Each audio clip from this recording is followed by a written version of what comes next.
Welcome back, my friends, to the show that never ends. Today we're going to be reacting to ELP Brain Salad Surgery, Side 2. Now, I'm recording this after having already listened to the album, obviously. And yeah, I don't really have anything to say. If you're new to the channel, consider subscribing. We're going through the entire album. I think I'm doing it in 2 videos, assuming that they don't get blocked. So check out the first one first if you want. Who knows? This one has the majority of Karn Evil 9 on it. And then the final interpretation of the entire album. And this album's absolutely mind-boggling. So thank you very much for joining me. I hope you're having a great day. Let's get into this. 3, 2, 1. Let's go.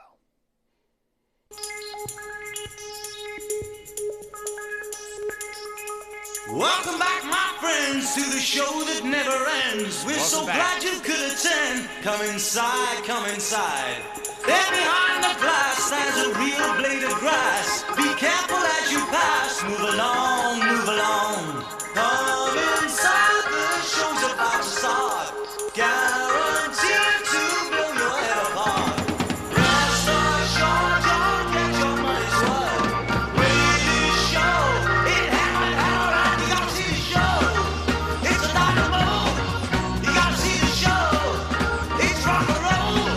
Oh, right before your eyes, people laugh up from the skies. And he laughs until he cries. And he dies, and he dies. Come inside, the show's about to start. Guaranteed to blow your head apart. You gotta see the show. It's a dynamo. You gotta see the show. It's rock and roll.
Soon the gypsy queen in a glaze of Vaseline will perform on guillotine. What a scene, what a scene.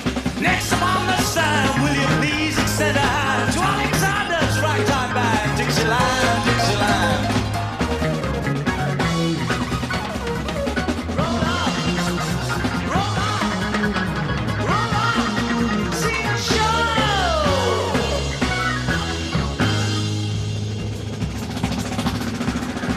Performing on a stool, we recite to make you through.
So the show begins. Let's go.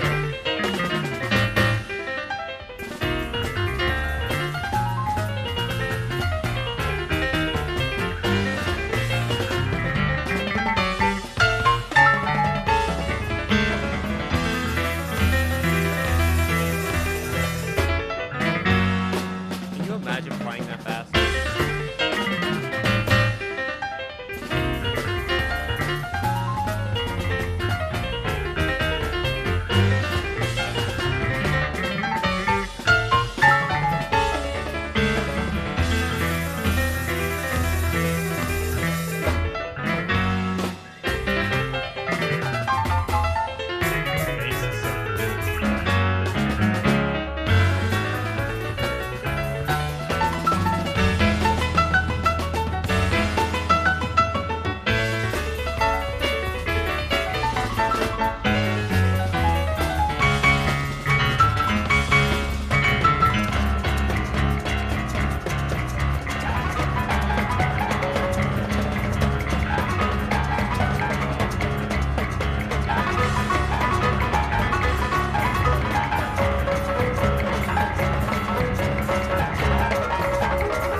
Pause it, bring it back. Don't even want to say anything. I'm loving the piano though.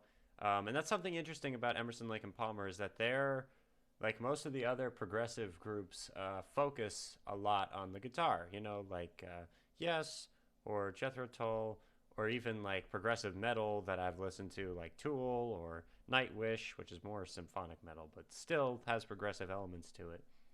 Or Opeth, which is definitely progressive metal music.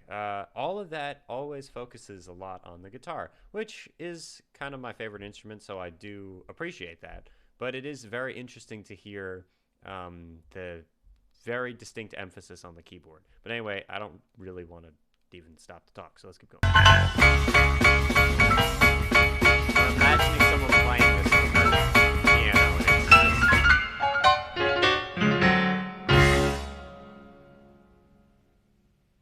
Here we are. All right.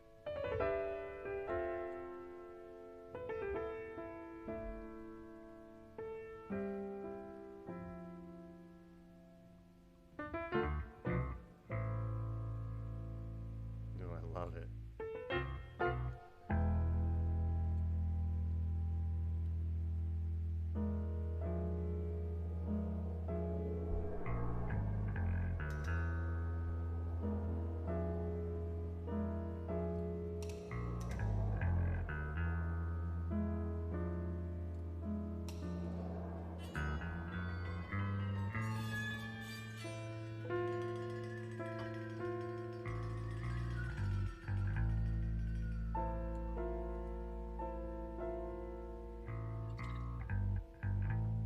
my god.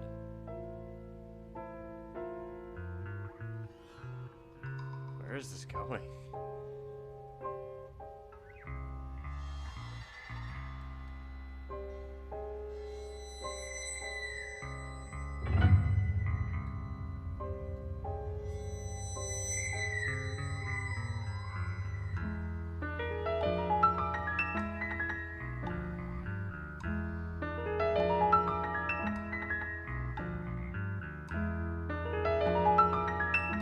Sounds like our time's running out.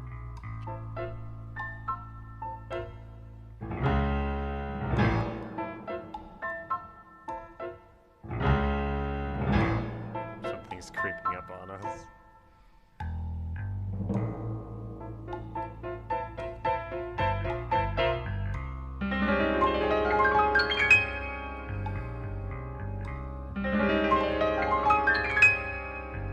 I'm scared.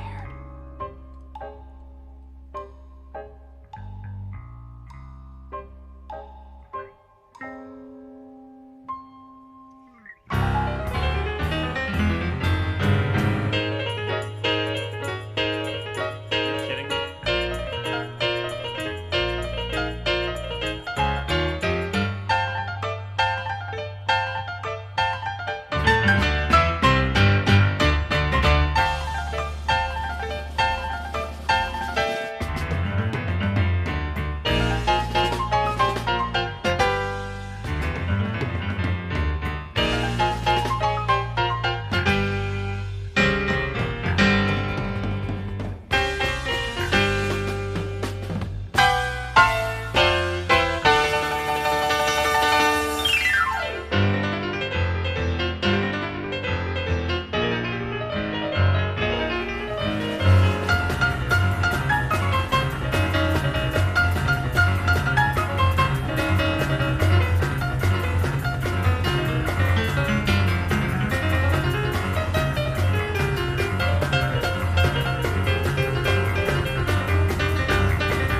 Oh, it's last song.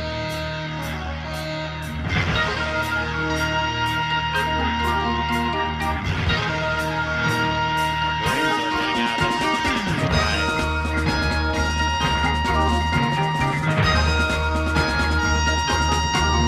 Man alone, born of stone, will strike the dust of time. His hands strike the flame of his soul. Ties a rope to a tree and hangs the universe until the wind of laughter blows cold. Fear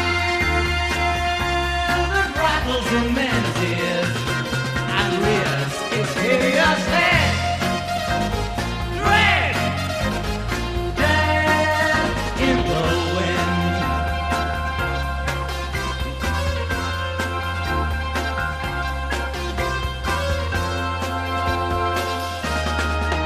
Man of steel, pray and kneel with Beaver's blazing torch, thrust into the face of the night.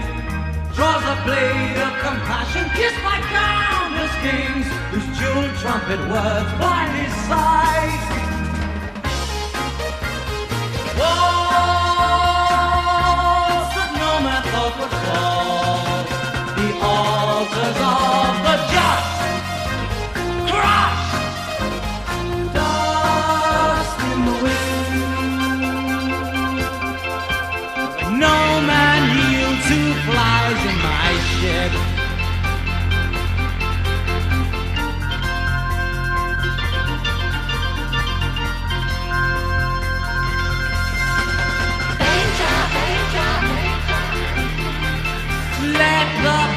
computer speak.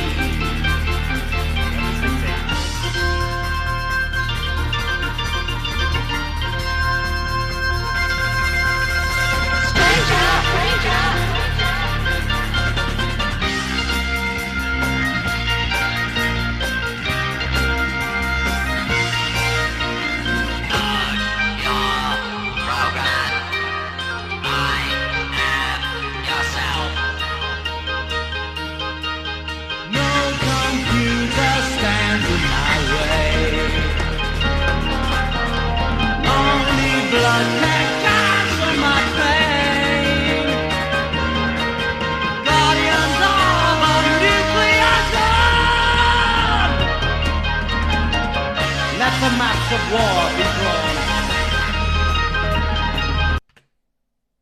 Last time I pause it. All right. He said no computer stands in my way after a heavily modulated voice was like yelling at him. It was very strange. Ugh. Second impression was absolutely insane. But anyway, let's keep going. Thank you very much for joining me on this. Jeez. Let the maps of war be drawn.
Alrighty then, welcome back, folks. Let's get into this. We're going to be doing analyzing the entirety of Karn Evil 9. I'm going to tell you my final impressions of the album, and we're going to do some research on Wikipedia as to everything else that we might need to know about the album. Thank you so much for joining me.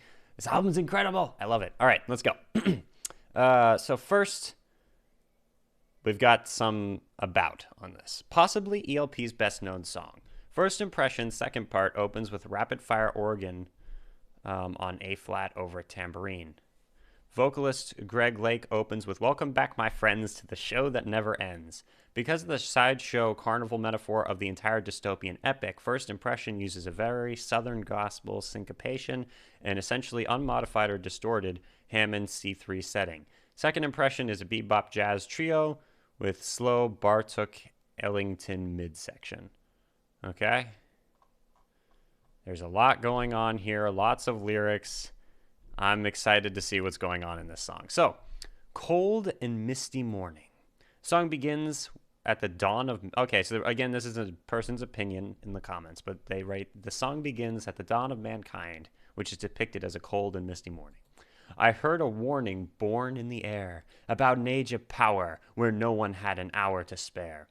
Where the seeds have withered, silent children shivered in the cold. Now their faces captured in the lenses of the jackals for gold. I'll be there. I'll be there. I will be there." Yeah, all right. The line refers to the Ice Age. Silent children are predecessors of modern humans. Then someone beneath that writes, "Wrong. This is a reference to the Big Bang Theory." And then they responded like a bunch more times after that. Did anyone respond to them? All right. Then it says, this person writes, "The song progresses through history where humans are now hungry for wealth and glory." Beneath that, someone writes, "The frozen creatures of the Ice Age are now on display in museums, generating money for humans, mirroring the circus later in the song." Okay. Interesting. And yeah, apparently this person's first comment got 4 downvotes or whatnot, whatever. Suffering in silence, they've all been betrayed. They hurt them and they beat them in a terrible way. Praying for survival at the end of the day. There is no compassion for those who stay. I'll be there. I'll be there. I will be there. There's like something omnipresent here the whole time. And praying for survival at the end of the day. What school song is it? "Devour to survive, so it is, so it's always been." Vicarious, yeah. "There must be someone who can set them free, to take their sorrow from this odyssey, to help the helpless and the refugee, to protect what's left of humanity. Can't you see? I'll be there, I will be there, to heal their sorrow, to beg and borrow, fight tomorrow." The song shifts forward in time to a dystopian future where the vices of humanity are put on show in an eternal circus. And that's, my friends, is what I heard in the rest of this. It's really fun. The song is really fun and crazy. "Step inside. Hello, we've a most amazing show. You'll enjoy it all, we know. Step inside, step inside. We've got thrills and shocks. Supersonic fighting cocks. Leave your hammers at the box. Come inside, come inside." Where is it when he says we've got thrills and shocks when all the music suddenly stops for a second? That part was so cool. Like, that was incredible.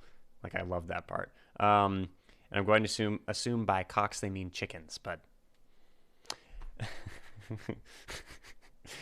cockfighting is a blood sport where roosters are made to fight each other. It's the type of event that could conceivably be part of a circus in places where it is legal, or in shady circuses where it isn't. Since this is a dystopian future, evidently the fighting is in some way futuristic, which is conveyed by supersonic. What that means with regards to the fight is anyone's guess. And someone wrote beneath that, "I like to think it's something else."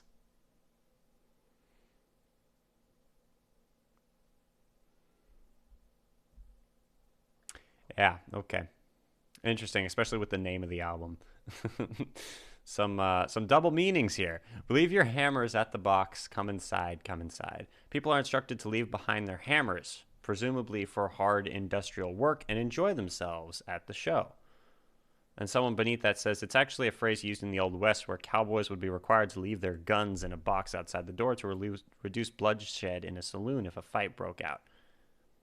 Someone beneath that wrote, humanity's been enslaved, and their only escape from their enslavement is to be found in the circus, which mocks all of humanity's flaws. Okay. Roll up, roll up, roll up, see the show. Left behind the bars, rows of bishops' heads in jars, and a bomb inside a car. Spectacular, spectacular.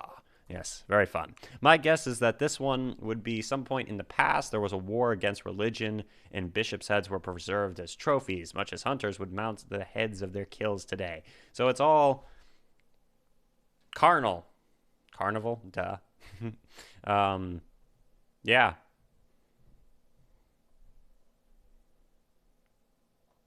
It's just a bomb inside a car. Everything is sensational. A bomb inside a car is almost certainly a reference to terrorism. Okay. Oh, that's really dark.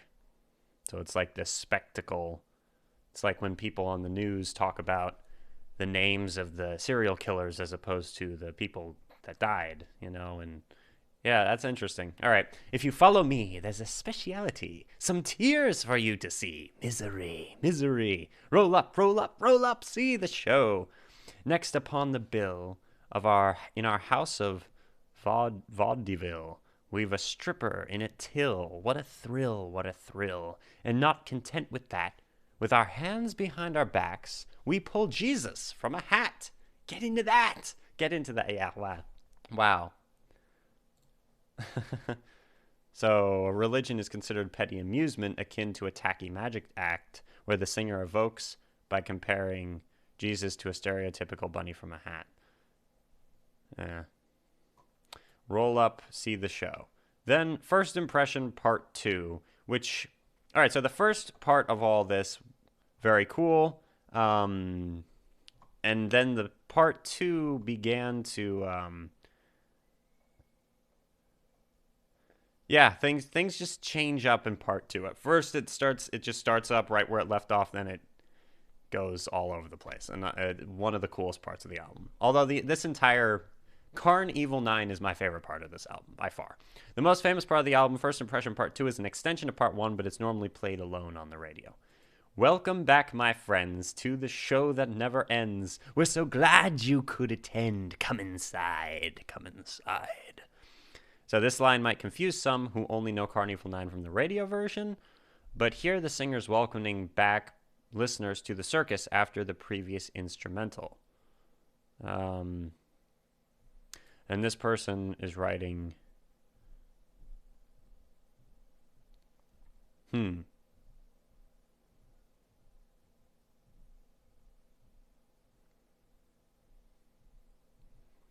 Okay. Let's see. So yeah, when I first heard him say that, I thought of the fact that it was, on the second half of the second side of the album. So then another person wrote beneath this, wrong, the show that never... I don't like it when people start with, you're wrong, I'm right, but whatever, just me. Wrong, the show that never ends is the Saturnian cycle of life and death. More than that, the cycle or merry-go-round is what hell is, living over and over again, never knowing you're in it. The picture on the album is Eve, who's tied into the Archon, now being half mother, half robot or computer, aka the White Madonna versus the Black Madonna. The Archons are the computers that are mentioned in the last bit of the song.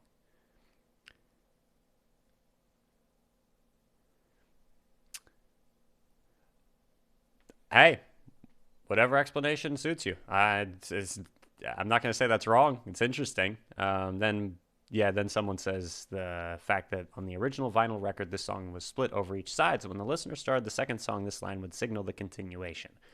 The explanation is rather fourth wall-y. However, knowing ELP, it isn't entirely out of the question. Not at all. There behind you, a glass, stands a real...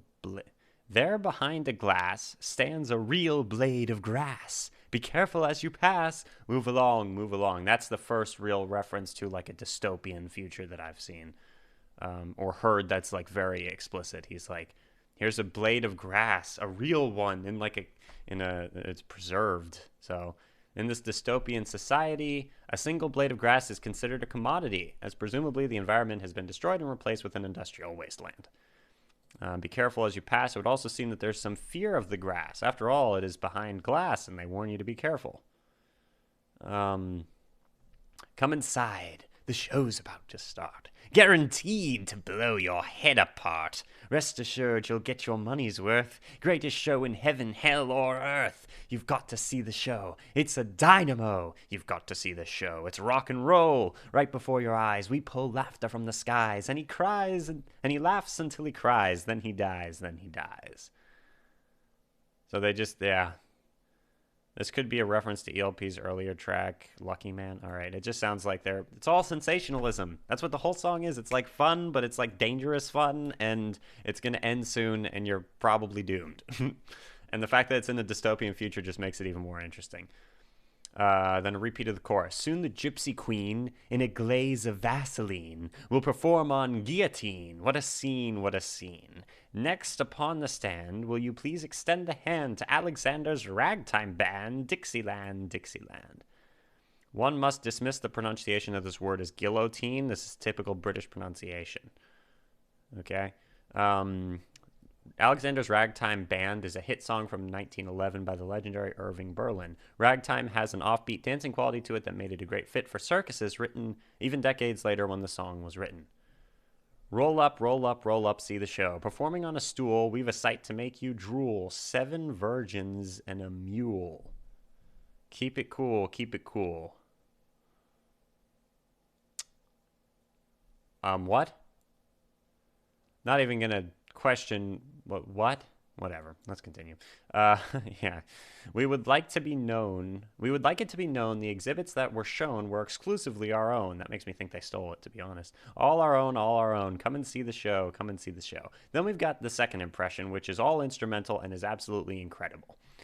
The music of this instrumental tells the story of the robots and humans in the time period between the second and third impressions, starting off in peaceful coexistence and hinting at more sinister intentions as the piece progresses.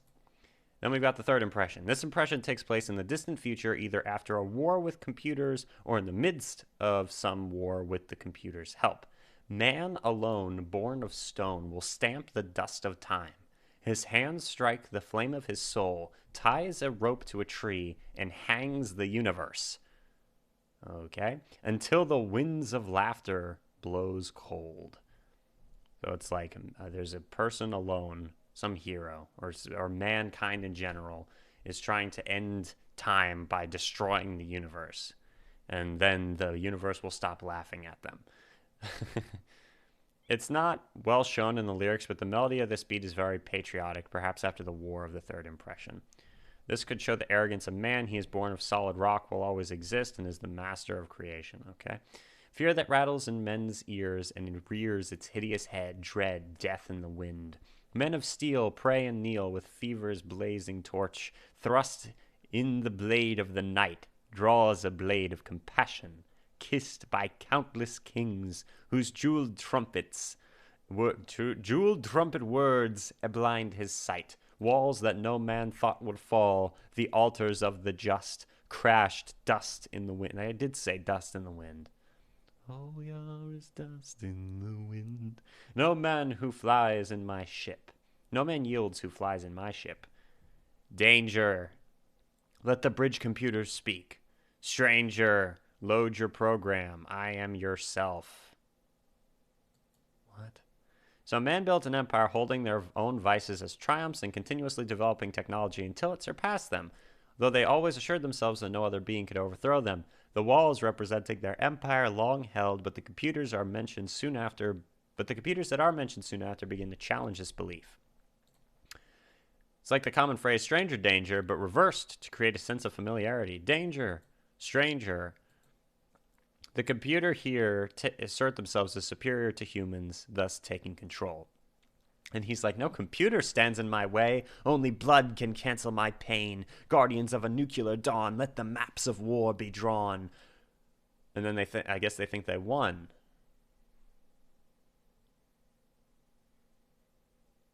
Oh, geez. All right, rejoice, glory is ours. Our young men have not died in vain. Their graves need no flowers. The tapes have recorded their names.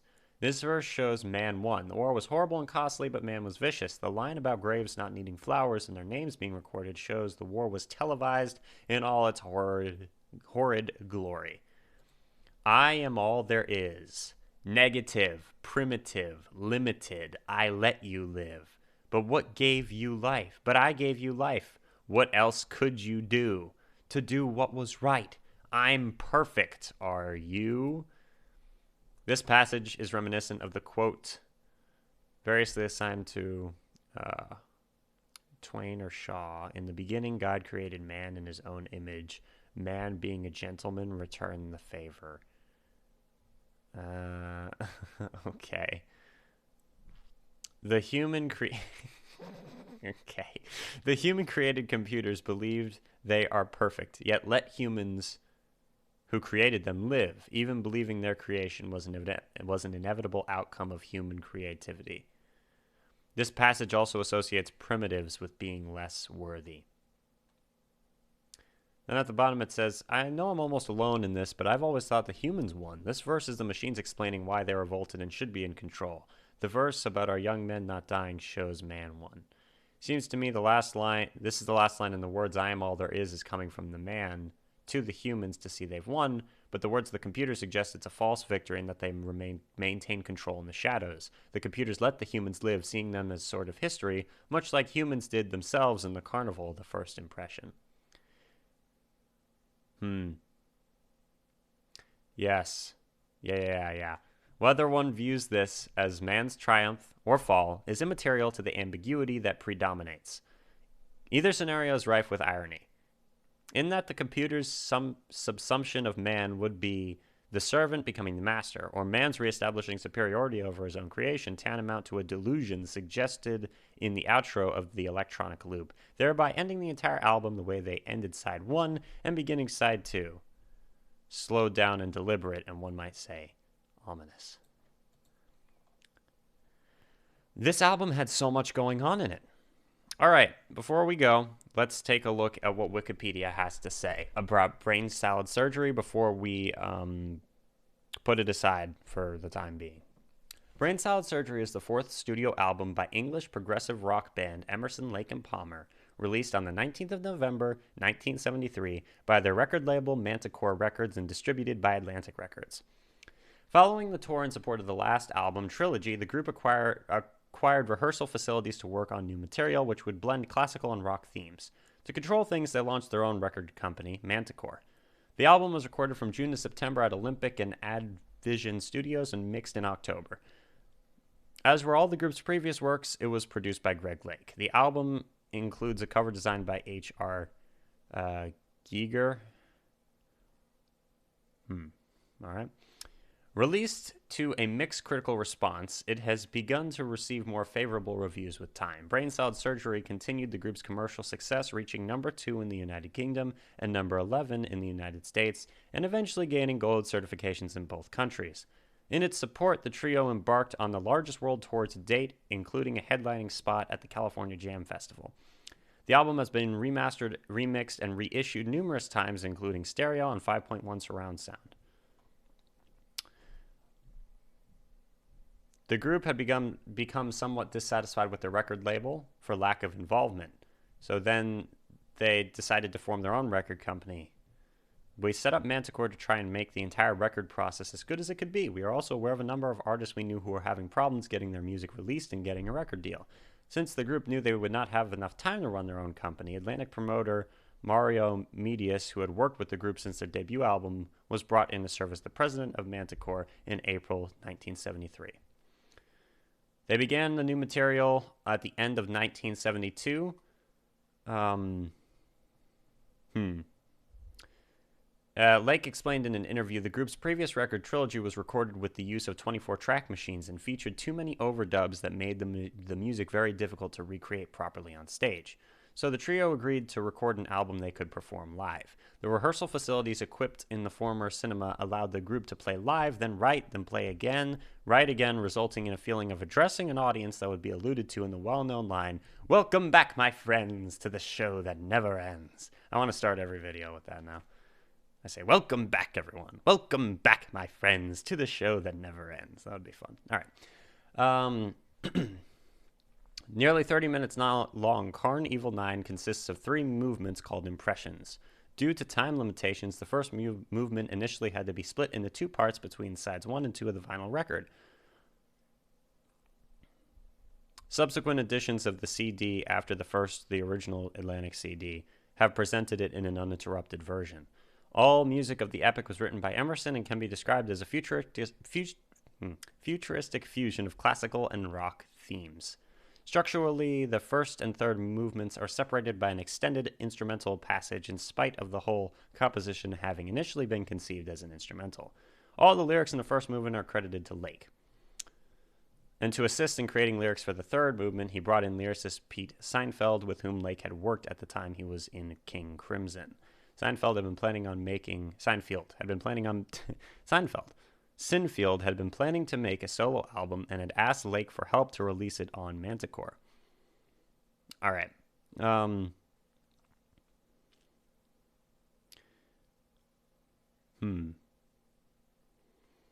Recording began June 1973. Let's take a look and see what the critical reception was. Upon its initial release, the album was met with a remarkably polarized critical reception. Gordon Fletcher of Rolling Stone considered that although Emerson, Lake and Palmer managed to vanquish insufficient intensity and lack of worthy material of their previous records in live performances, these flaws overwhelmed all the group's positives in the studio, resulting in things like Brain Salad Surgery, which were deemed as a sadly uneven album from a group with technical gifts equal to that of any British trio. Their technical gifts are equal to that of any trio from Great Britain.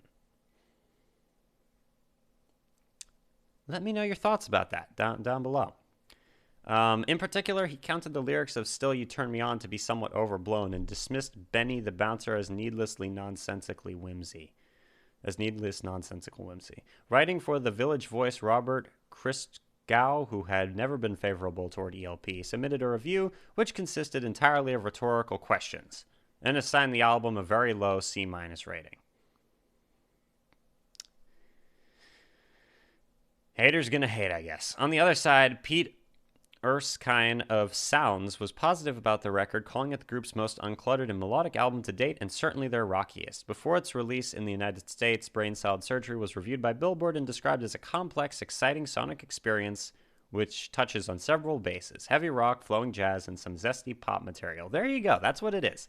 Retrospective response has been predominantly favorable. All Music contributor Bruce Eder cited the record as Emerson, Lake and Palmer's most successful and well-realized album, their most ambitious as a group, as well as their loudest. He summarized that it represents a high point that the trio would never again achieve or even aspire to. The album is included in the musical reference book 1000 Recordings to Hear Before You Die, where it was called the most fully realized and still decidedly brazen ELP statement. In 2005, Q Classic and Mojo magazines placed Brain Salad Surgery at number 5 on their 40 Cosmic Rock albums, which was published in the special edition Pink Floyd and the Story of Prog Rock. In 2015, it was ranked as 12th greatest progressive rock album of all time by Rolling Stone. Wow. Whose reviewer Will Hermes, I guess, characterized the record as prescient and pretty damn rocking. Okay, then they went on tour, and yeah, and this video is too long. Thank you so much for joining me, everybody. I really appreciate it. It was certified gold in the UK and the United States, and charted number 5 in Australia, number 2 UK albums chart, and number 5 on Norwegian albums chart when it came out. All right, and 11 in the US Billboard. So that's Brain Salad Surgery. I've been wanting to listen to this album since I listened to Tarkus. Yeah, those were the 2 big things that I really wanted to get to by ELP. Let me know where to go from there with this group. And stay tuned for more reactions. Thank you very much for joining me. I will see you guys soon. Deathstroke 9 out. We are Legion, my friends. I will see you next time. Goodbye.